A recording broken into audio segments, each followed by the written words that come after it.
अस्सलामुअलैकुम स्टूडेंट्स, मैं हूं उसामा ताहिर और आप देख रहे हैं learn English with Usama Tahir. Students कैसे हैं आप सब लोग? खैरियत से हैं? रोज़े आप लोगों के कैसे चल रहे हैं?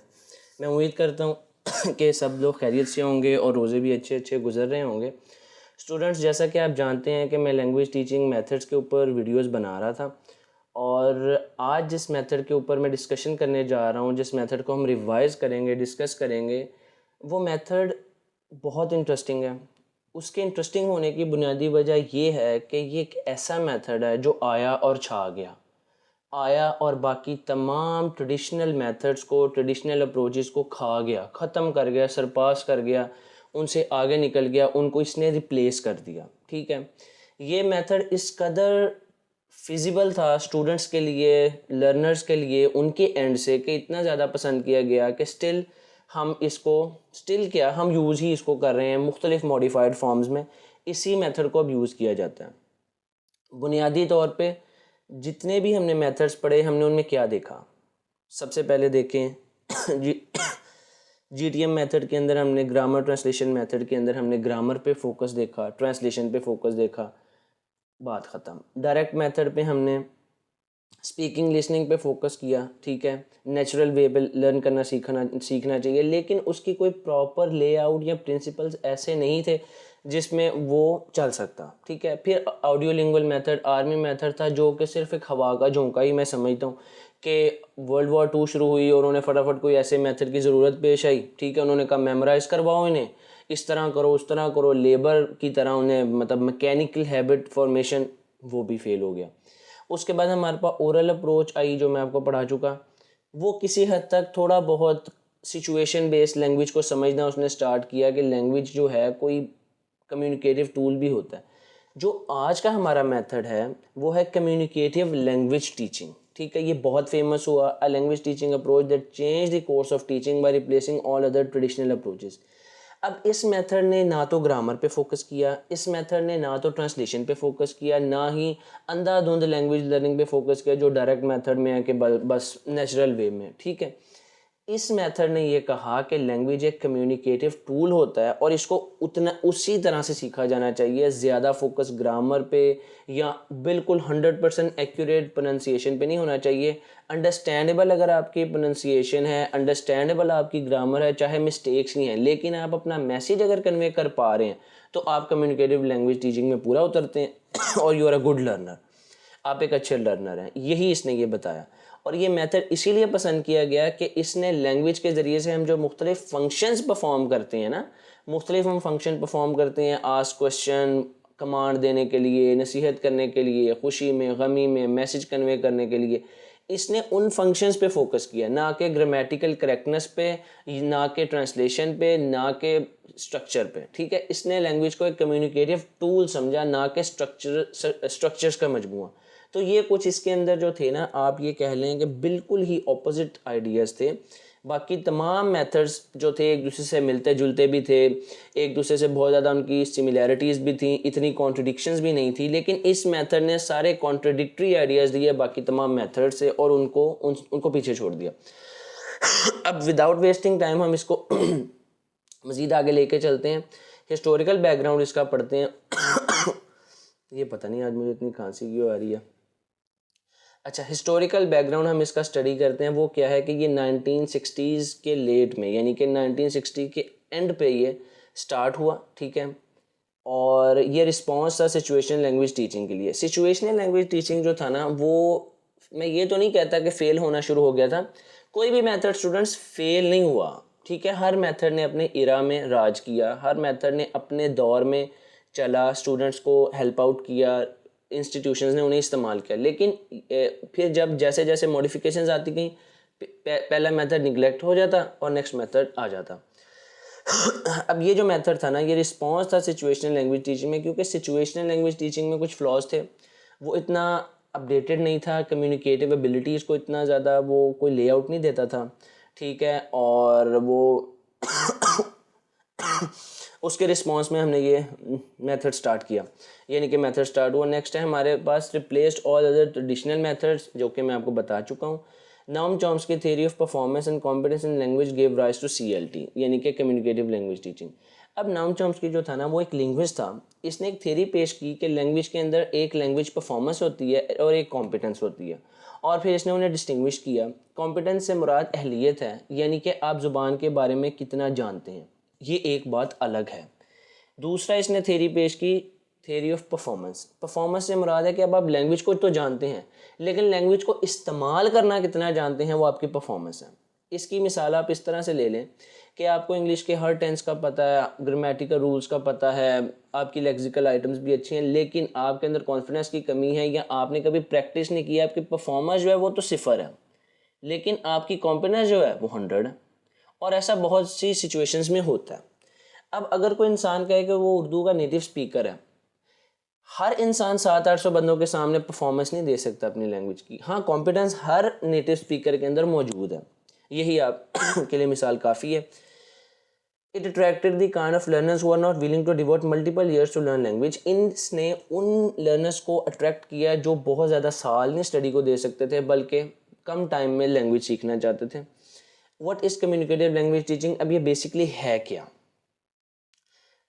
It's a teaching approach emphasizes the ability to communicate the meaning of the message instead of concentrating on grammatical perfection. यानी कि ये एक ऐसा टीचिंग मेथड था जिसने आपकी इस चीज़ के ऊपर फोकस किया कि आप कम्युनिकेशन में कैसे हैं, ना कि इस चीज़ पे कि आप ग्रामेटिकली कितने करेक्ट हैं। यानी कि टारगेट लैंग्वेज के अंदर अगर आप कम्युनिकेट कर पा रहे हैं तो आप कम्युनिकेटिव लैंग्वेज टीचिंग के ऊपर ओके हैं, आप ठीक है, आप अच्छे लर्नर हैं, ठीक है। जीटीएम में आपको ग्रामर सीखना होती है, ठीक है। ऑडियो लिंगुअल मेथड में भी आपको ग्रामर सीखना होती है, आपको मेमोराइज करनी होती हैं सेंटेंसेस स्ट्रक्चर्स। इसमें ऐसा नहीं है। The communicative approach emphasizes the ability to communicate the message in terms of its meaning instead of concentrating, यानी कि ये फॉर्म फोकस नहीं है, मीनिंग फोकस है। ये बात समझ में आ गई? यानी कि फॉर्म आप कोई भी लगा रहे हैं, अगर आप मीनिंग कन्वे कर पा रहे हैं, आपकी बात में कोई एम्बिग्विटी कन्फ्यूजन नहीं रह रही तो ये मेथड आपको कहेगा कि welcome. Instead of concentrating exclusively on grammatical perfection or phonetics, therefore the understanding of the second language is evaluated in terms of how much the learner has developed their communicative abilities and competence. तो ज़्यादा focus जो होगा वो इस चीज़ के ऊपर होगा कि लर्नर जो है वो कम्युनिकेटिव एबिलिटीज़ में किस तरह का है, ठीक है। थ्योरी ऑफ लैंग्वेजेस अप्रोच के अंदर क्या थी? कम्युनिकेशन। इस अप्रोच ने इस कम्युनिकेटिव लैंग्वेज टीचिंग ने अप्रोच ही है, इसने लैंग्वेज को एक कम्युनिकेशन का टूल समझा। यानी कि पिछले जितने मेथड्स थे वो ये कहते थे कि ये लैंग्वेज जो है स्ट्रक्चर है, वो स्ट्रक्चरलिज्म पे बिलीव करते थे कि ज़ुबान साख्त का मजमूआ है, लेकिन इसने ये कहा कि ज़ुबान एक ऐसा आला है जिसके ज़रिए हम कम्युनिकेट करते हैं।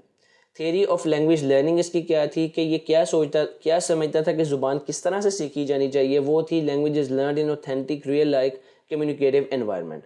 कुछ मेथड्स ने बात की कि ये बिहेवियरिज्म पे है कि लैंग्वेज को बिहेवियर की तरह सीखना चाहिए, व्हाटएवर। लेकिन इस मेथड के अंदर इसने ये कहा कि कम्युनिकेटिव एनवायरनमेंट के अंदर लैंग्वेज ऑथेंटिक सिचुएशंस क्रिएट करके सीखी जा सकती है।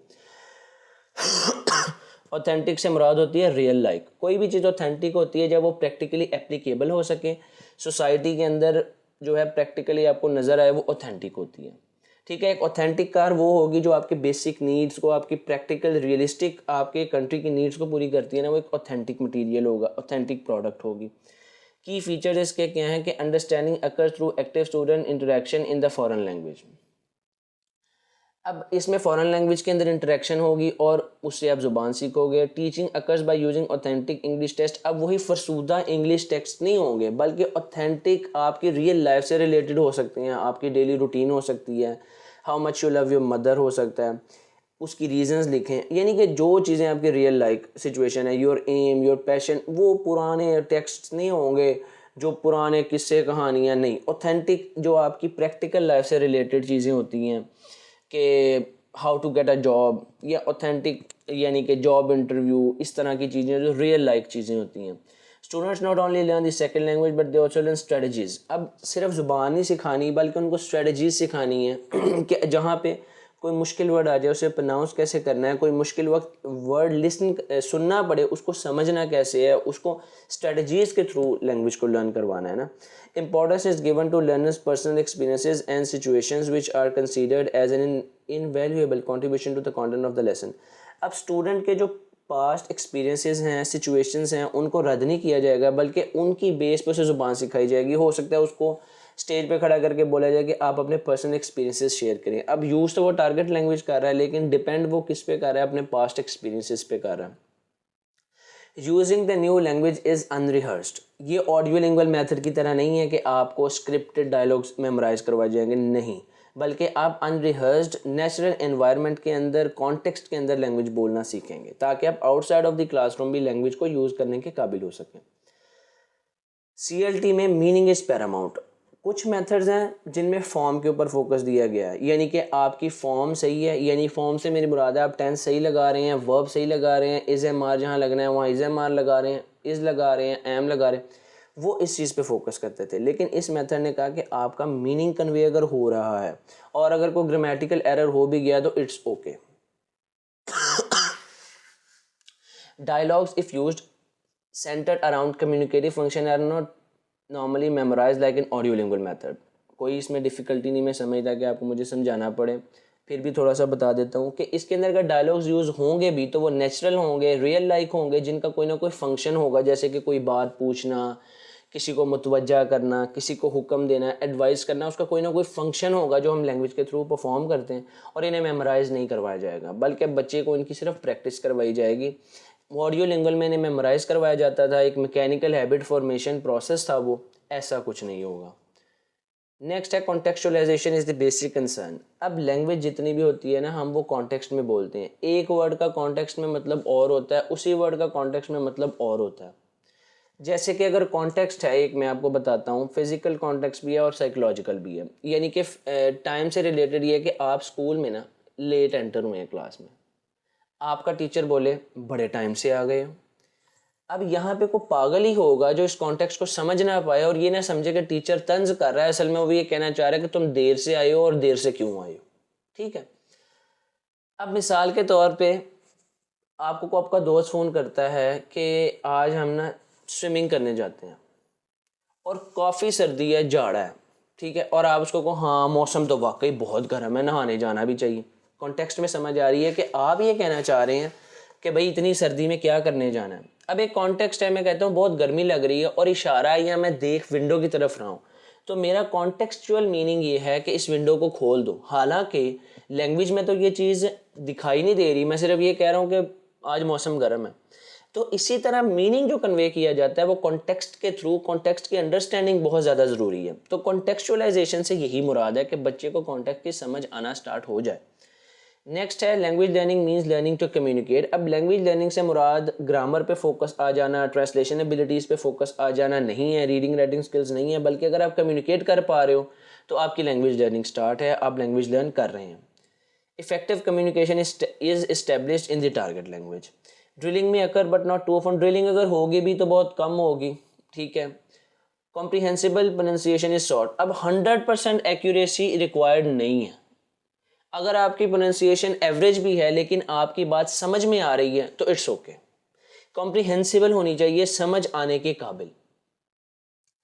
Any device can be use that could help learners varying according to his age interest. अब इसके अंदर डिवाइसेस या मेथड यानी कि आप अपनी जो है डिवाइसेस या अपने जो भी आपने क्लास में मटेरियल यूज़ करना है, स्लाइड्स यूज़ करना चाहते हैं, ऑडियो विजुअल एड्स यूज़ करना चाहते हैं, वो आप एज के अकॉर्डिंग, इंटरेस्ट के अकॉर्डिंग बदल सकते हैं। अगर बच्चे ज़्यादा छोटे हैं आप उन्हें कार्टून भी दिखा सकते हैं। अगर एक एज बड़े के बच्चे हैं आप उन्हें इंटरव्यूज़ दिखा सकते हैं, आप उनके इंटरव्यूज़ कंडक्ट कर सकते हैं। छोटे बच्चों में आप कोई एंटरटेनिंग किस्म की कलर एक्टिविटीज़ करवा सकते हैं कि बच्चे एक दूसरे से कलर डिस्कशन करेंगे। ये डिपेंड करता है कि बच्चे की एज कैसी है और उन बच्चों का इंटरेस्ट कैसा है। अब आप छोटे छोटे बच्चे हों, उन्हें पॉलिटिकल कोई बातें बताना शुरू कर दें या आप कहें कि ये ऐसी सिचुएशन क्रिएट करें कि पॉलिटिक्स है, पॉलिटिकल कॉन्फ्रेंस हो रही है, तो वो आप पागल ही होंगे। नेक्स्ट है communication skills are given importance right from the beginning. Communication skills जो है ना शुरू से ही उन पे तवज्जो दी जाने लग जाते हैं, ना कि आपको रीडिंग सिखाई जाए, राइटिंग, बल्कि आपको कम्युनिकेट करने की जो एक सलाहियत है ना उस पर तवज्जो शुरू दिन से ही देने लग जाते हैं। Native language used is allowed if feasible. Native language को आप यूज़ कर सकते हैं, बिल्कुल पाबंदी नहीं है। जहाँ पे फिजिबल हो, टाइम सेविंग हो और अच्छा रहे, आप उसको यूज़ कर भी सकते हैं।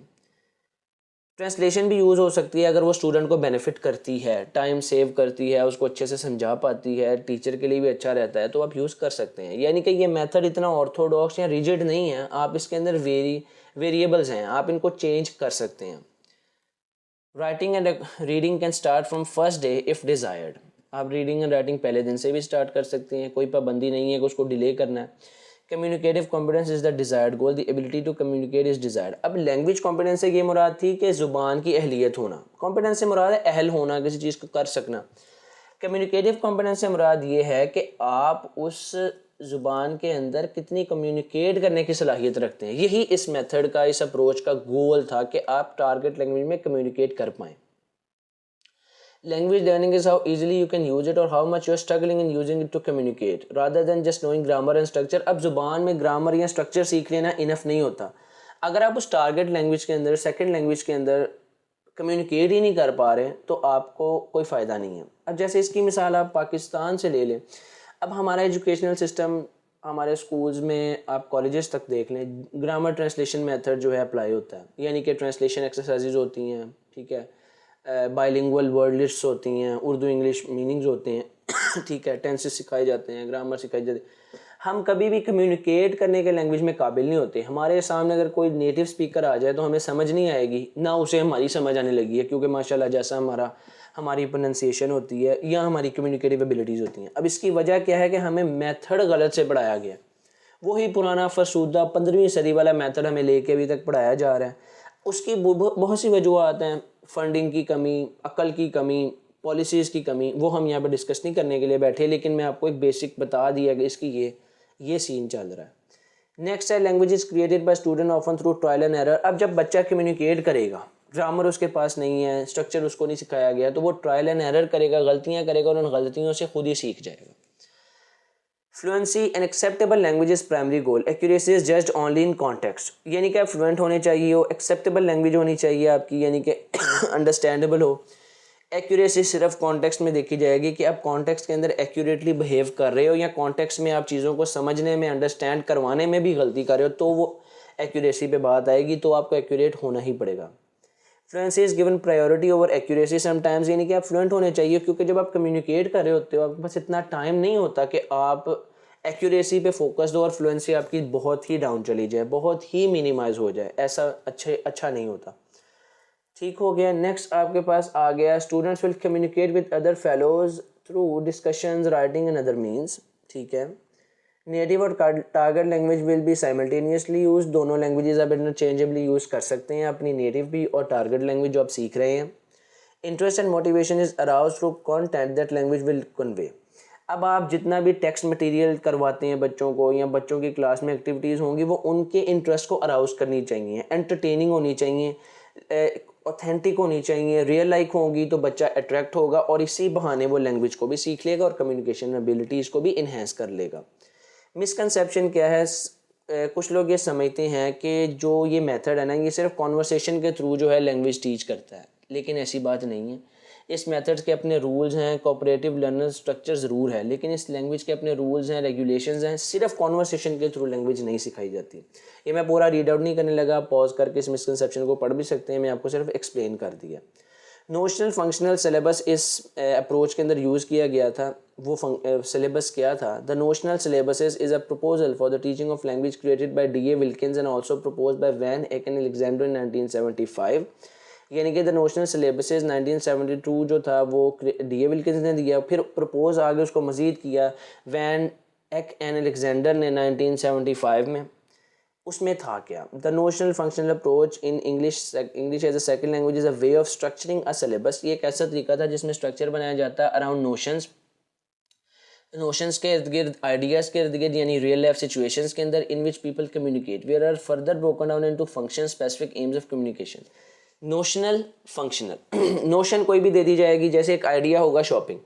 अब फंक्शन क्या है? एक शॉपिंग के अंदर आप लैंग्वेज यूज़ करते हैं, मुख्तलिफ फंक्शंस परफॉर्म करते हैं। आप शॉपकीपर को मुतवज्जो भी करते हैं, प्राइस भी पूछते हैं, ठीक है, बारगेन भी करते हैं। आप कहते हैं मैंने ये चीज़ ख़रीदनी है, आप कहते हैं मैंने ये चीज़ नहीं ख़रीदनी, मुझे कोई और रंग दिखाओ, आप चूज़ भी करते हैं। आप ये मुख्तलिफ फंक्शंस परफॉर्म करते हैं। नोशन एक ही है, shopping.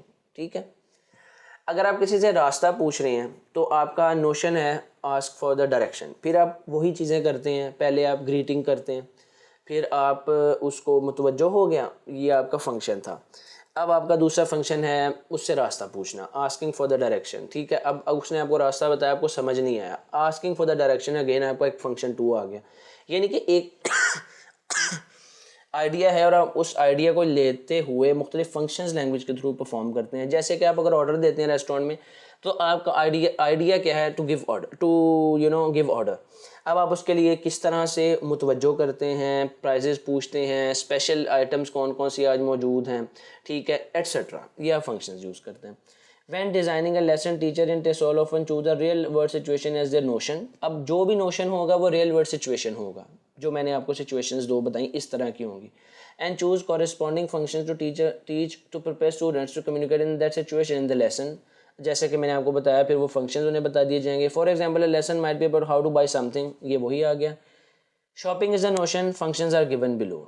Customer to shopkeeper getting attention किस तरह लेगा, excuse me. Asking a price, how much is this, फिर asking a price, how much are these. अब ये फंक्शंस परफॉर्म कर रहा है। बाइंग है, आई टेक दिस, उसने कहा आई टेक दिस, फंक्शन क्या परफॉर्म हो रहा है, बाइंग का। आई टेक दीज, बाइंग का function. It seems a little expensive, अब ये निगोशिएटिंग का जो है फंक्शन परफॉर्म हो रहा है, वो बारगेन कर रहा है। That sounds a little high, negotiate कर रहा है। Could you give me a discount, अब ये डायरेक्ट निगोशिएशन पे आ गया। अब refusing to buy, I think about it, function क्या है कि मैंने नहीं खरीदना, ना खरीदने का फंक्शन परफॉर्म करना है, और सेंटेंस ये यूज़ हो रहा है। अब ये चीज़ें अगर आपको एक लैंग्वेज में नहीं आती हैं, आपको ग्रामर आ गई, ट्रांसलेशन आ गई, आप लैंग्वेज में ज़ीरो हैं। ये चीज़ें असल में आपको सीखना बहुत इंपॉर्टेंट है। आप इनको पॉज करके बहुत अच्छे से पढ़िएगा, बहुत ज़्यादा आपके लिए इंटरेस्टिंग होंगी। Strong and week version of CLT। अब CLT के अंदर 2 वर्जन होते हैं, स्ट्रॉन्ग वर्जन और वीक वर्जन, ठीक है।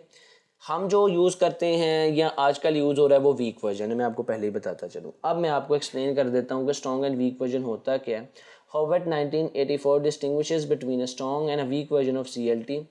अब स्ट्रॉन्ग वर्जन क्या है, क्लेम करता है that language is acquired through communication, while the week version which has become standard practice nowadays, जो मैंने आपको बता दिया, stresses the importance of using the language for communicative purpose with a language using the language for communicative purpose within a wider program of language teaching. In other words, while the weak version means learning to use the language and the strong version entails using the language to learn it।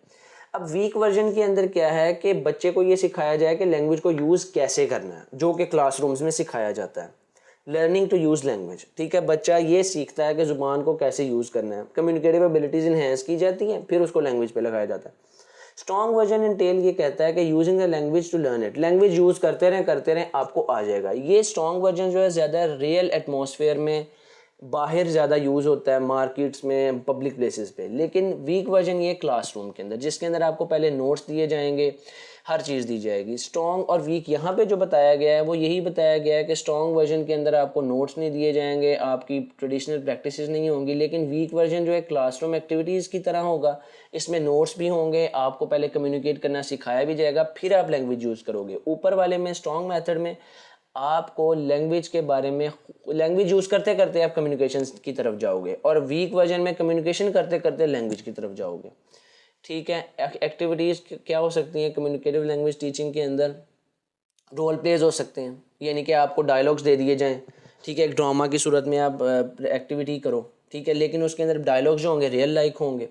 Interviews conduct हो सकते हैं classroom के अंदर, ठीक है। Information gap हो सकती है, ये एक ऐसी एक्टिविटी होती है जिसके अंदर स्टूडेंट्स के दो, यानी कि अगर आप मिसाल के तौर पे मेंबर्स हैं तो दोनों के पास शीट्स मौजूद हैं, नोट्स मौजूद हैं। एक के अंदर कुछ चीज़ें मिसिंग हैं जो दूसरे मेंबर के नोट्स के अंदर मौजूद हैं, और जो दूसरे मेंबर के नोट्स के अंदर चीज़ें मिसिंग है वो ए मेंबर की नोट्स के अंदर मौजूद हैं। फिर वो आपस में कम्युनिकेट करके उन इन्फॉर्मेशन गैप्स को फिल करते हैं। जो उसके नोट्स में मौजूद नहीं है वो दूसरे से पूछ के फिल करता है, और जो दूसरे के मौजूद नहीं है वो पहले से पूछ के उस इन्फॉर्मेशन को फिल करता है। अब इसका मकसद ये होता है कि इस बहाने वो आपस में कम्युनिकेट कर लेंगे और उनकी लैंग्वेज बेहतर हो जाएगी कम्युनिकेटिव एबिलिटीज़ के लिहाज से। ओपिनियन शेयरिंग है कि क्लास में कोई भी ओपिनियन शेयरिंग एक्टिविटी की जाती है कि आपका इस टॉपिक पे बारे में क्या ओपिनियन है। ग्रुप बना दिए जाते हैं, दो लोग आपस में कॉन्वर्सेशन डायलॉग कर रहे हैं, आपस में ओपिनियन एक दूसरे से शेयर करते हैं कि यार मैं समझता हूँ कि औरतों को राइट्स मिलने चाहिए। अच्छा यार, औरतों की वीमेन एम्पावरमेंट के बारे में आपका क्या ओपिनियन है? ठीक है, आप समझते हैं कि औरतों को एजुकेशन मिलनी चाहिए। अब ये एक ओपिनियन है, वो अपना ओपिनियन शेयर करेगा कि हाँ मैं समझता हूँ या नहीं, मैं नहीं समझता। वट एवर, जो भी उसका दिल करेगा। कंक्लूजन ये है कि this approach is popular due to its goods results, ये इसके रिजल्ट्स अच्छे हैं, अच्छे कॉन्सिक्वेंसेज देता है। And having active role for students, student के लिए एक्टिव रोल है तो वो इंकरेज होता है, एंटरटेन होता है और उसकी कम्युनिकेटिव स्किल्स अचीव हो जाती हैं जो कि इस रियल वर्ल्ड में ज़रूरी हैं, which was ignored by other traditional methods. और यही जो है चीज़ जो है बाकी मेथड्स में इग्नोर की गई है, इसने वही नीड को फुलफिल करके ये पॉपुलर हो गया। So that was all today, thank you, अल्लाह हाफिज़।